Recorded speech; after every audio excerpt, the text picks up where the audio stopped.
Hello అండి అందరికీ ఈరోజు సొరకాయ పచ్చికారం ఫ్రై చేస్తున్నానండి. నేను ముందుగా సగం సొరకాయని ఇలా తీసుకొని చెక్కు తీసి కడిగి ముక్కలుగా కట్ చేసి పెట్టుకోవాలి. చూడండి, ఈ సైజులో కట్ చేసుకుంటే మనకి తొందరగా ఫ్రై అయిపోతాయి. నెక్స్ట్ 3 మీడియం సైజ్ ఉల్లిపాయలను కట్ చేసి పెట్టుకోవాలి.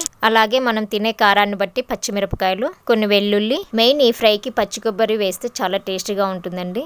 పచ్చి కొబ్బరిని ముక్కలుగా కట్ చేసి పెట్టుకోవాలి. ఇప్పుడు ఈ పచ్చి కొబ్బరి, పచ్చిమిరపకాయలు అలాగే వెల్లుల్లి 3 కలిపి మనం మిక్సీ పట్టుకుందాము. తర్వాత స్టవ్ మీద ఒక పాన్ పెట్టుకొని అందులో తగినంత ఆయిల్ వేసుకొని ఆవాలు, జీలకర్ర, ఎండుమిరపకాయలు, ఇందాక కట్ చేసుకున్న ఉల్లిపాయ ముక్కలు, కరివేపాకు వేసి కొంచెం ఫ్రై చేసుకుందాము. దీనికి పూర్తిగా ఫ్రై అవ్వాల్సిన అవసరం లేదండి, కొంచెం ఫ్రై అయిపోతే సరిపోతుంది మనకి. ఇప్పుడు కొంచెం పసుపు వేసి ఇప్పుడు సొరకాయలు అలాగే ఉప్పు వేసి కలుపుకొని మూత పెట్టి 10 మినిట్స్ సిమ్ లో ఉడికించుకుందాము. ఇందులోకి వాటర్ పోయాల్సిన అవసరం లేదండి, ఇందులోనే వాటర్ ఉంటది కాబట్టి మనం వాటితోటే ఫ్రై చేసుకోవచ్చు. చూడండి, వాటర్ మొత్తం ఎలా వస్తుందో బయటికి.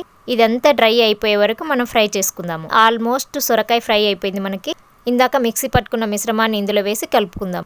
మళ్ళీ స్టవ్ని సిమ్లో పెట్టుకొని ఒక 5 to 10 మినిట్స్ ఫ్రై చేసుకోవాలి. చూసారా ముక్క ఎలా ఉడికిపోయిందో?